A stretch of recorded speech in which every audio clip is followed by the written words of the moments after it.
C'est au cœur d'un espace vibrant de créativité et de couleurs que nous vous emmenons aujourd'hui à la découverte de l'Office national de la promotion de l'artisanat, l'ONPA.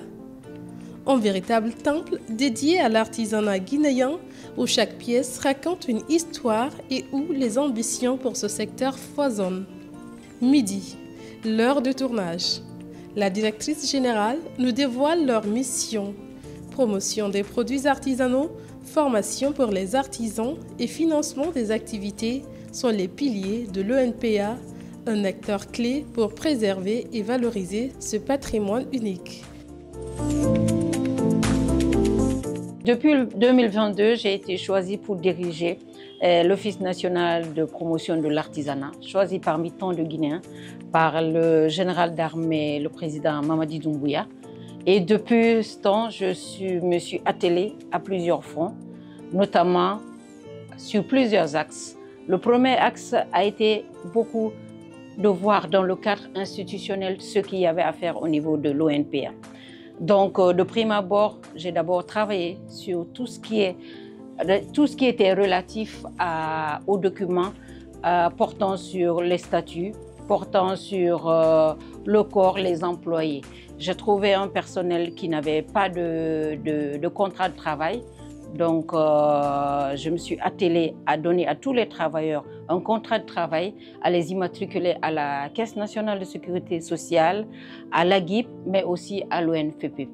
Et nous avons finalement fait valider notre règlement intérieur. Donc, voilà toutes ces transformations qu'on a voulu mettre sur pied en collaboration avec notre ressources humaines qui n'existait pas avant aussi dans cet établissement, mais qui a travaillé pour que les travailleurs soient aussi dans les conditions. Nous avons tenu à déménager nos locaux pour être équipés, pour offrir de meilleures conditions de travail aux travailleurs.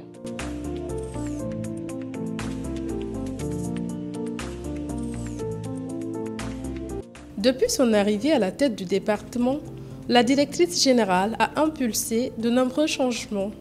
En quelques années seulement, ce sont 522 artisans qui ont été accompagnés, bénéficiant d'un soutien concret pour développer leur activité.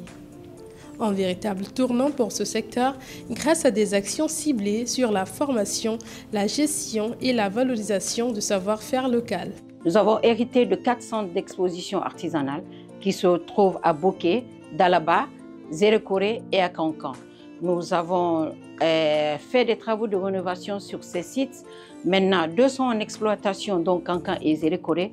Et très prochainement, ce sera Dalaba et Boké qui ouvriront les portes aux différents touristes, mais aussi aux populations guinéennes. Au-delà des infrastructures, quand on parle aussi de promotion, c'est la mobilité des artisans. Nous avons eu à accompagner 522 artisans, c'est-à-dire pour pouvoir participer dans les foires aussi bien dans le domaine sur les foires nationales que sur les foires internationales, parce que aussi l'idée est qu'il faut favoriser les échanges entre les artisans pour pouvoir favoriser leur créativité. Parce que plus nos artisans vont bouger, plus ils vont nous offrir d'autres modèles, d'autres designs que nous n'avons pas l'habitude de voir.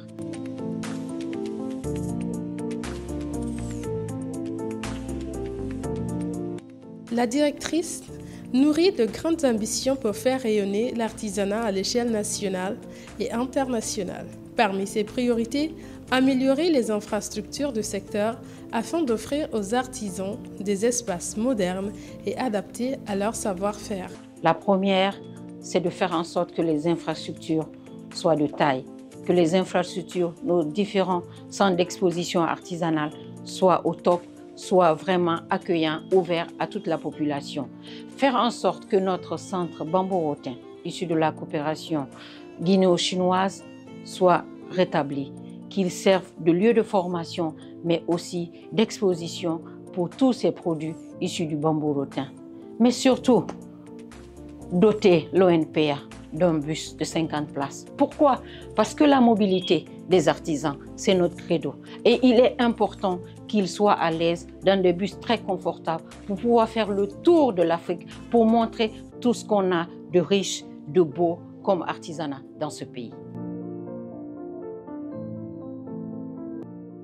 Dans cette boutique, les créations artisanales guinéennes prennent vie. Des prêt-à-porter aux motifs africains authentiques, parfaits pour les passionnés de textile et d'art local. C'est ici que nous abordons l'une des missions phares de l'ONPA, améliorer la qualité professionnelle et les compétences des artisans. Une ambition portée par des formations ciblées dans des domaines variés. Au cours des 3 années, nous avons formé 189 artisans, notamment dans la cordonnerie, dans la teinture, le tissage, en e-commerce et dans le bambou tressage. Et donc, en annexe, il n'y a pas que des formations ponctuelles en nombre. On a eu également à faire une assistante technique au niveau des ateliers artisanaux et des centres de formation, notamment en les apportant de l'amélioration dans les programmes de formation, puisque nous devons sortir nécessairement le cadre, n'est-ce pas, de survie vers la professionnalisation. Autre annexe, on a eu à répertorier ici plusieurs corporations à travers le pays et ici à Conakry.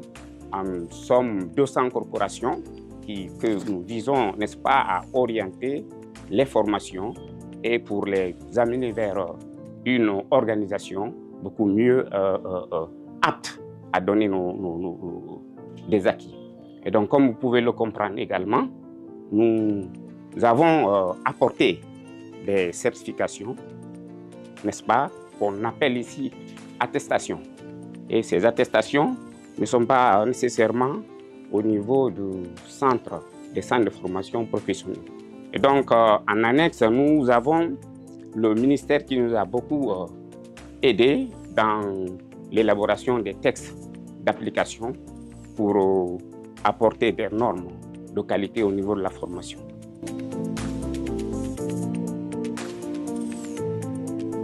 Nous poursuivons notre périple en direction de notre boutique, située à quelques kilomètres de la précédente.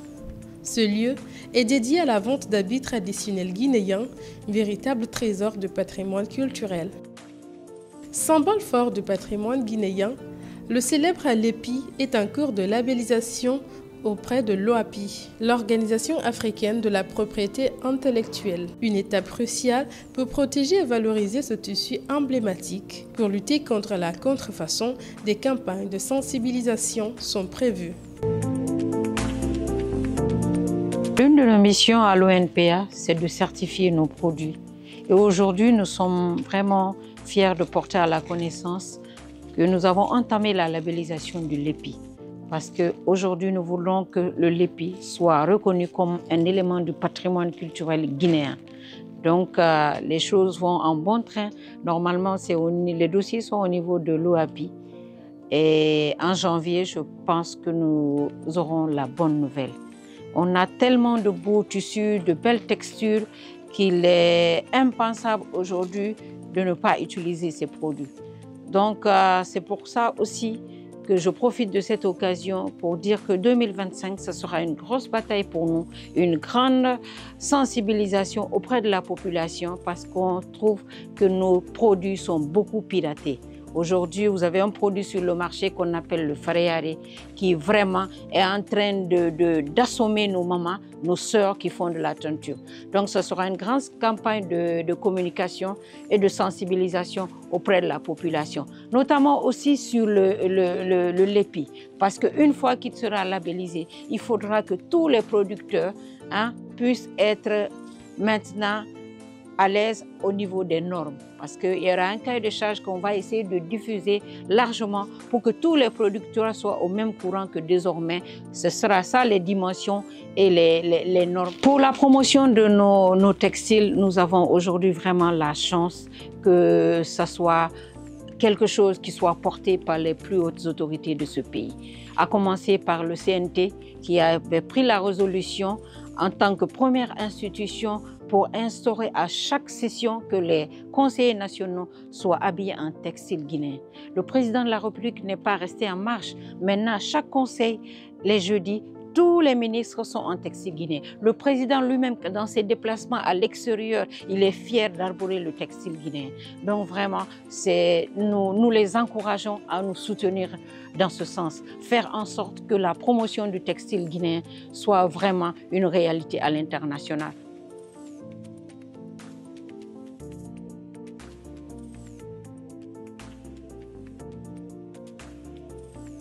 Dans cette boutique, les responsables nous parlent des actions clés de l'ONPA. Parmi elles, la gestion des villages et centres d'expositions artisanales. Dans le cadre de la gestion de ces centres, aujourd'hui, on a identifié des produits de qualité pour exposer dans le centre de Kankan et Djerekoré. Ces deux centres-là sont opérationnels pour le moment. Dans l'année 2025, est équipé le village artisanaux qui sont en construction. Déjà, bientôt, ça va terminer le cas de l'Abbé et Lola et Boké. Ces villages artisanaux, on doit les occuper en fonction des métiers porteurs de chaque région. On a identifié des métiers porteurs dans chaque région qu'on va équiper vraiment et chercher à exploiter le centre dans l'année 2025.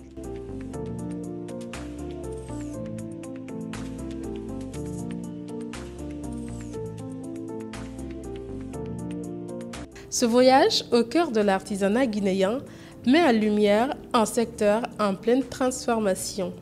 Entre tradition préservée et modernité assumée, chaque initiative portée par l'ONPA est une main tendue vers un avenir où le savoir-faire local rayonne tout en restant profondément ancré dans ses racines.